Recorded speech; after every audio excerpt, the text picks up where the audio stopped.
하나님 감사합니다. 오늘도 우리에게 새 생명을 주시고 먼저 하나님 앞에 나와 기도하며 하루를 열게 해주셔서 감사합니다. 바쁘고 분주한 매일을 살아가면서 무엇을 의지하고 누구를 기대해야 할지 알지 못할 때에 하나님을 아버지라 부르며 기도할 수 있고 예배할 수 있는 것이 얼마나 큰 축복인지 모르겠습니다. 하나님, 우리가 주의 이름을 의지하며 기도하는 모든 것들 위해 신실하게 응답하여 주시고 하나님의 때와 방법으로 이루어 가시는 선한 열매들을 보게 하여 주시옵소서. 하나님, 오늘은 우리 교회의 많은 환우분들을 위해 기도하기 원합니다. 우리의 소망이 하늘에 있음을 알지만 쉽게 끊어지지 않는 육신의 고통과 연약함이 얼마나 우리의 삶을 괴롭게 하는지 모르겠습니다.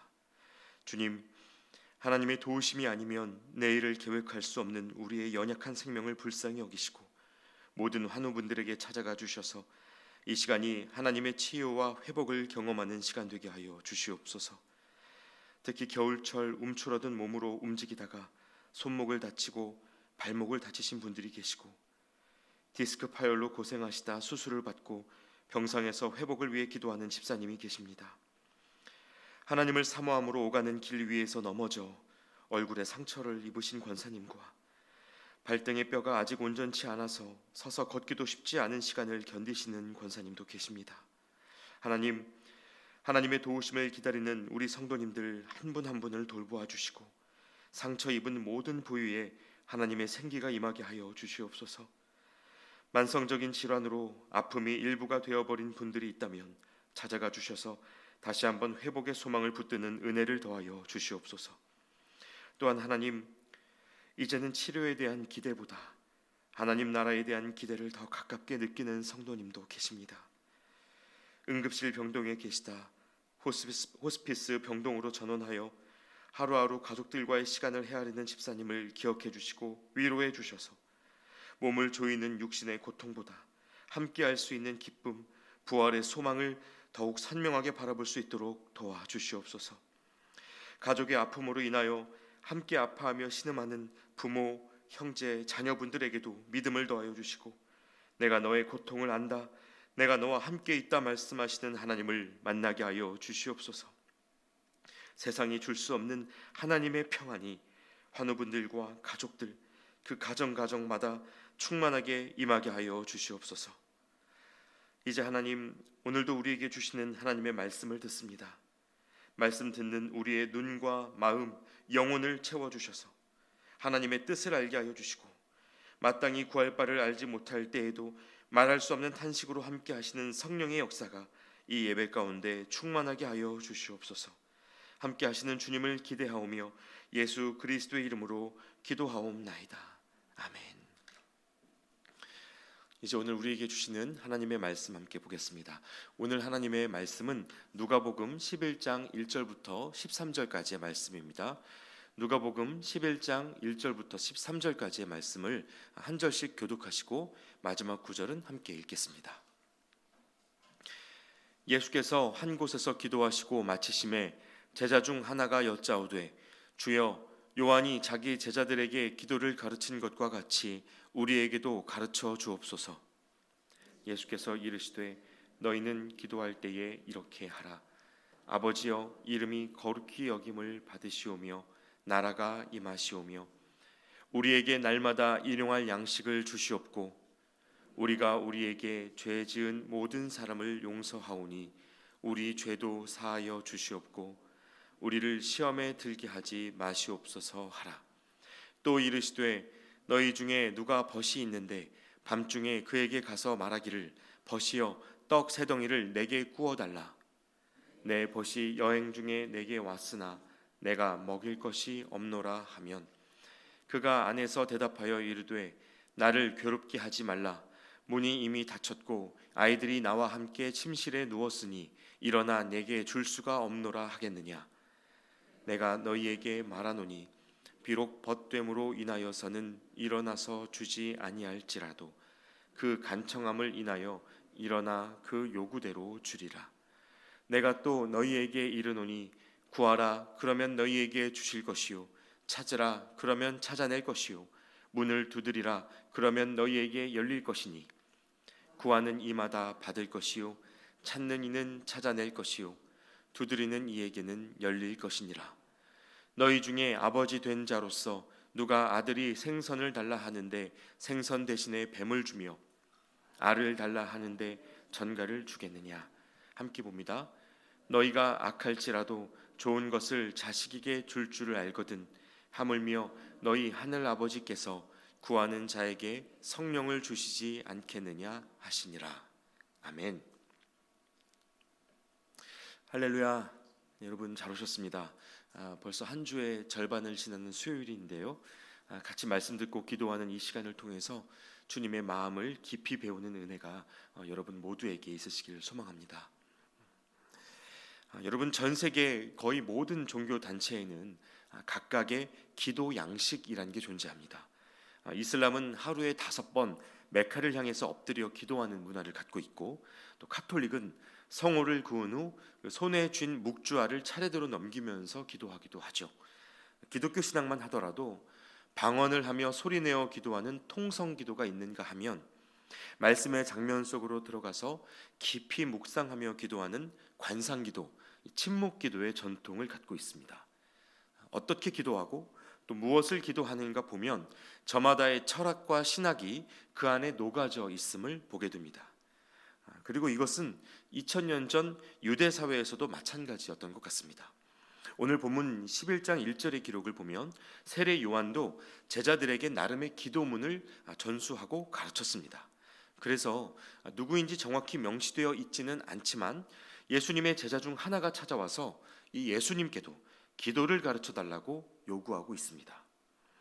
다른 신앙 공동체들이 그랬던 것처럼 이 제자도 예수님의 삶과 사역을 녹여낸 문장들을 하나의 기도문으로 받아서 기억하고자 했던 것입니다. 그리고 그에 대한 대답이 바로 오늘 말씀 속에 담겨져 있는 주기도문입니다.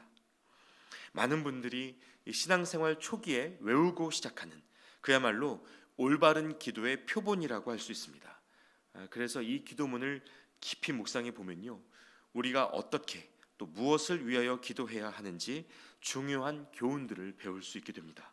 오늘 그것을 여러분과 함께 살펴보려고 하는데, 여러분 그 기도의 내용을 보기 전에 우리가 먼저 기억해야 할 기도의 대전제가 하나 있습니다. 2절 말씀으로 주기도문의 시작 부분을 같이 한번 보겠습니다. 예수께서 이르시되 너희는 기도할 때에 이렇게 하라. 아버지여. 자, 첫 마디가 뭡니까? 아버지여입니다. 여러분, 그러니까 창조주 하나님을 향해 아빠라고 부를 수 있는 이 관계 형성이 예수님이 가르쳐 주시는 기도의 시작이라는 점을 알 수 있습니다. 이 호칭이 별것 아닌 것 같지만요, 이거 조금만 생각해봐도 굉장히 충격적인 호칭입니다.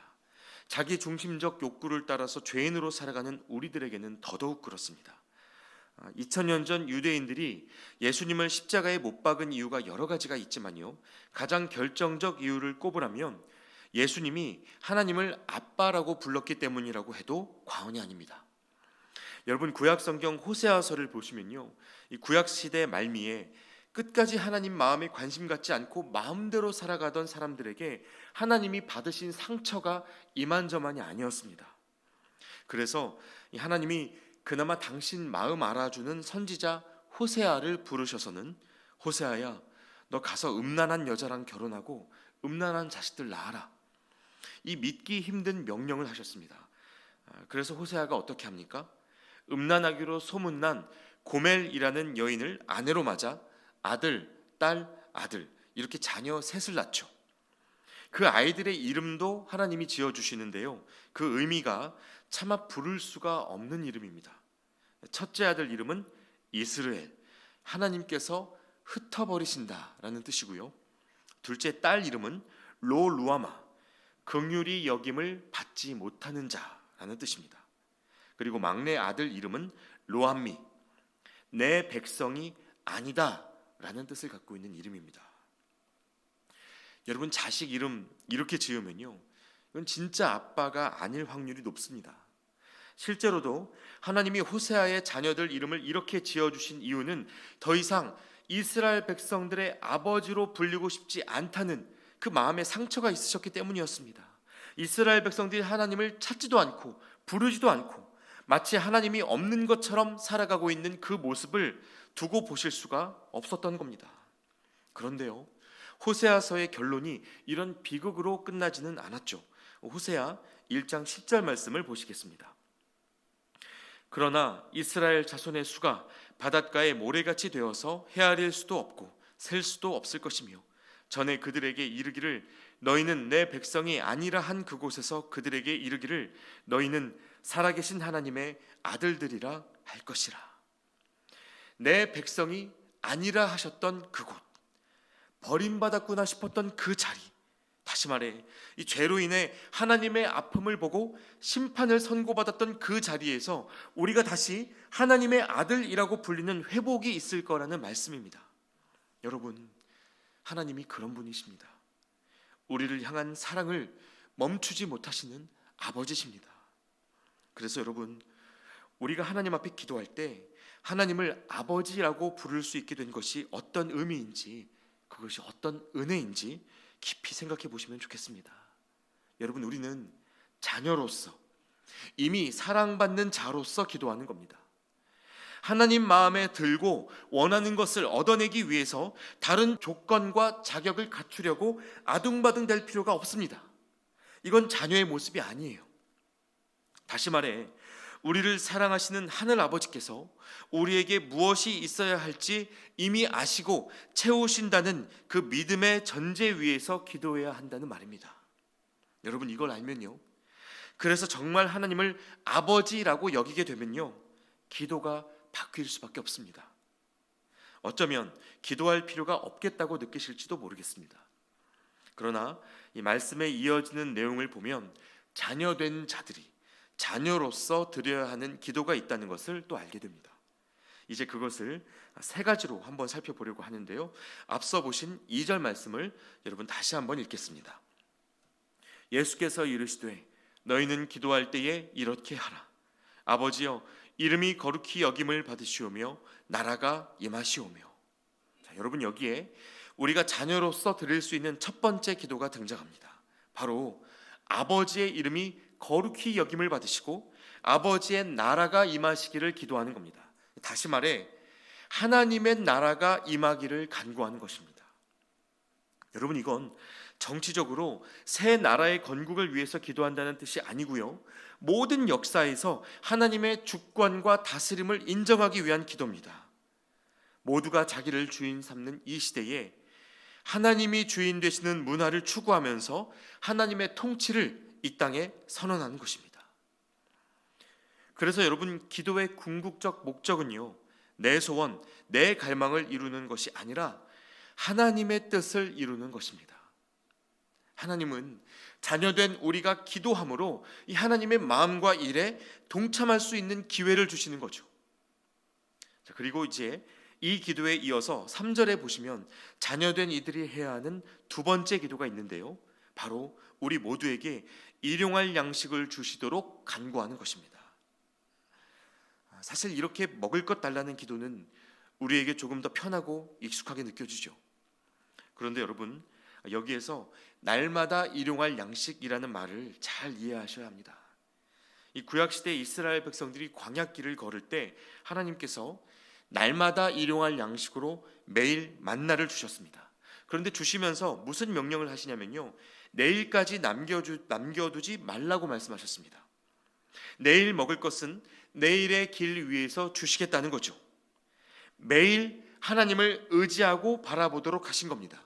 그러니까 날마다 일용할 양식이라는 건 그야말로 오늘을 살아갈 수 있는 최소한의 힘입니다.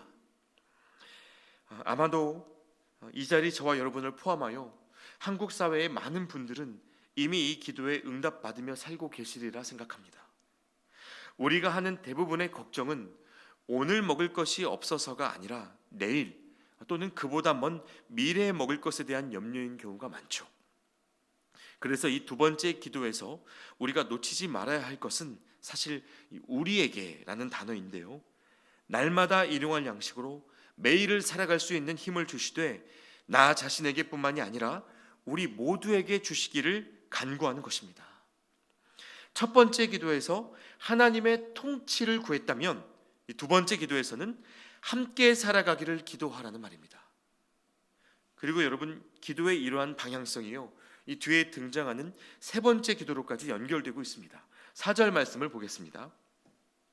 우리가 우리에게 죄 지은 모든 사람을 용서하오니 우리 죄도 사하여 주시옵고 우리를 시험에 들게 하지 마시옵소서 하라. 이렇게 되어 있습니다. 하나님 나라를 기다리는 자가 일용할 양식으로 하루의 생명을 받았다면 그것으로 이제 무엇을 해야 하느냐? 우리가 하나님께 용서받은 것처럼 우리도 서로를 용서하고 용납하는 삶을 살아야 한다는 말입니다. 그럴 수 있도록 힘과 믿음을 구하라는 것이죠.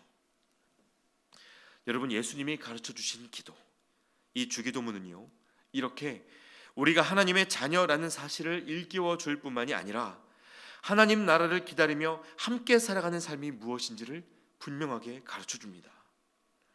그래서 예수님도 이야기를 여기서 끝내지 않으시고 한 가지 일화를 덧붙여 주시는데요, 5절 이하에 담긴 이야기가 주기도문대로 살아가는 사람의 실전편을 우리에게 보여줍니다.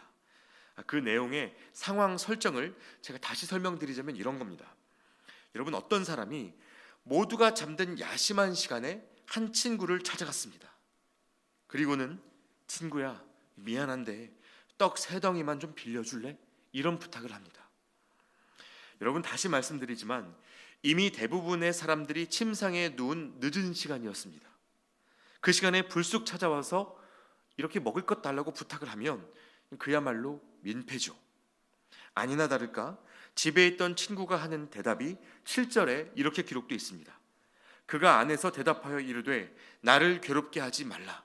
문이 이미 닫혔고 아이들이 나와 함께 침실에 누웠으니 일어나 내게 줄 수가 없노라. 자, 일단 나와 보기도 쉽지가 않죠. 그래서 집안에서 대답을 하는데요, 야, 왜 이 시간에 와서 그래? 나 지금 애들 재우고 있어. 못 나가. 이렇게 대답을 합니다. 자, 그러면 이 정도 했을 때 알아서 돌아가면 좋을 텐데 그 사람이 멈추지 않고 문을 두드리면서 그러지 말고 좀 달라고 간청을 했다는 겁니다. 이러면 어떻게 해야 될까요? 차라리 얼른 일어나서 주고 보내는 편이 낫죠. 그래서 8절 말씀이 이렇습니다. 내가 너희에게 말하노니 비록 벗됨으로 인하여서는 일어나서 주지 아니할지라도 그 간청함을 인하여 일어나 그 요구대로 주리라. 친구라서 주지는 않을지라도 계속해서 두드리고 요구하는 그 간청 때문에 결국 원하는 대로 받아갈 거라는 말입니다. 자, 그래서 여러분, 바로 이 다음 구절에 저희가 아주 잘 아는 유명한 말씀이 있습니다. 9절과 10절인데요. 내가 또 너희에게 이르노니 구하라 그러면 너희에게 주실 것이요 찾으라 그러면 찾아낼 것이요 문을 두드리라 그러면 너희에게 열릴 것이니 구하는 이마다 받을 것이요 찾는 이는 찾아낼 것이요 두드리는 이에게는 열릴 것이니라. 여러분, 교회 안에서 이 말씀이요 아주 오랫동안 우리의 소원을 간절하게 빌라는 말씀으로 이해되어 왔습니다. 간청함으로 친구에게 원하는 것을 얻어낸 그 사람처럼 끝까지 붙들고 기도하면 이루어진다는 말씀으로 해석해 왔습니다. 물론 간절한 마음으로 기도하는 자에게 하나님이 응답해 주시죠. 하나님은 우리 아버지시기 때문에 얼마든지 우리가 구하는 것을 주실 수 있습니다.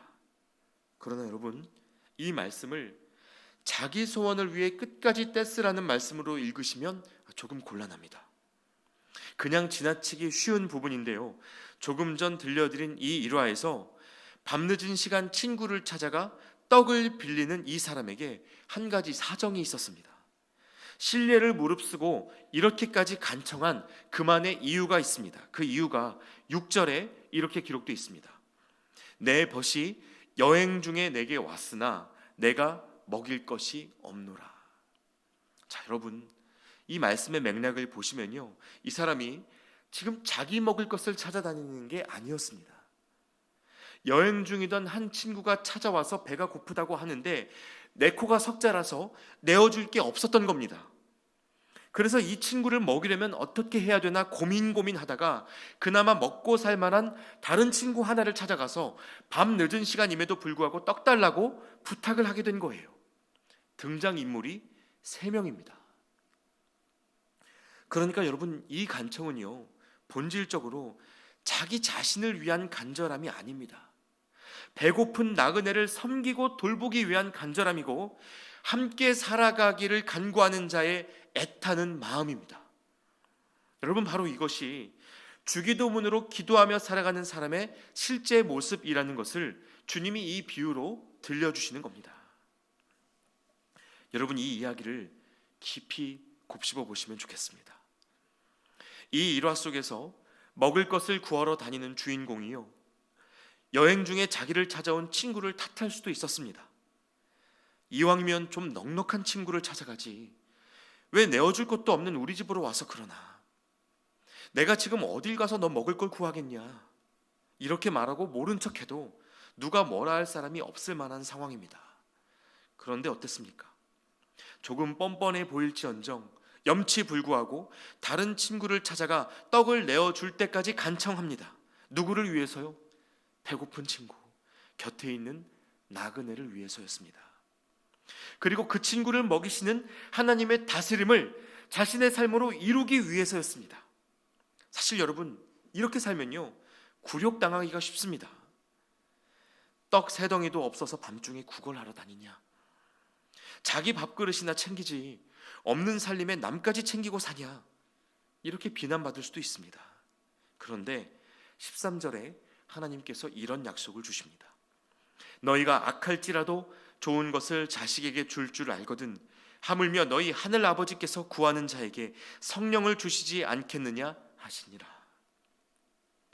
하나님의 나라를 꿈꾸며 이웃을 품고 돌보기 위하여 애쓰는 이들에게 그 삶을 포기하지 않도록 끝까지 그렇게 살아갈 수 있도록 성령을 주시겠다는 약속입니다.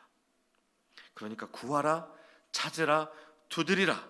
여러분, 이 말씀은 예수님이 가르쳐 주신 대로 기도하고 그 기도대로 살아가려고 몸부림치는 성도들에게 주시는 하나님의 응원이고 격려인 것이죠. 사랑하는 여러분, 오늘 이 말씀을 함께 묵상하면서 하나님께서 저와 여러분을 통해서도 하실 일이 있으시다는 사실을 믿으실 수 있길 바랍니다. 사람의 시선이 자기 삶에만 집중되어 있으면요, 하나님의 일이 보이지 않습니다. 내 문제 해결하고 나야, 그제서야 하나님의 일을 돌아볼 수 있겠다는 생각이 듭니다. 그러나 여러분, 그렇지 않습니다. 지금의 삶이 내 눈에 어떻게 보이든 초라해 보이고 다 망한 것 같고 흙수저로 땅 파먹는 인생 같아 보여도 기도하는 자의 인생은 처음부터 끝까지 하나님 나라의 완성을 위한 도구입니다.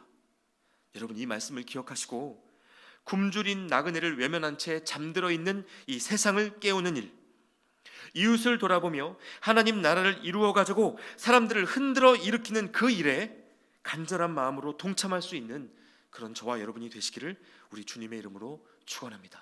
함께 기도하겠습니다. 하나님께서 우리의 아버지가 되어 주신다는 사실이 잘 실감나지 않을 때가 많습니다. 그래서 아저씨에게 달려가 떼를 쓰듯이 내 소원 좀 알아달라고 하나님을 붙들며 기도했던 시간들이 우리에게 참 많습니다. 하나님, 이 시간 우리가 이미 자녀로 살아가고 있음을 깨닫게 하시고 우리가 구하기도 전에 모든 필요를 아시고 돌보시는 아버지 하나님이 계심을 믿게 하여 주시옵소서. 그리하여 이제 우리의 기도가 서로를 먹이고 용서하고 돌보기 위한 기도가 되게 하시고 잠들어 있는 세상을 깨우는 성령의 능력이 되게 하여 주시옵소서. 우리의 기도를 통해 일하기 원하시는 하나님의 마음을 잊지 않고 그렇게 하나님의 뜻대로 기도하며 살아가는 우리 모두가 되게 하여 주시옵소서. 지금도 우리 곁에 계시며 도우시는 예수 그리스도의 이름으로 기도하옵나이다. 아멘. 계속해서 함께 기도하겠습니다.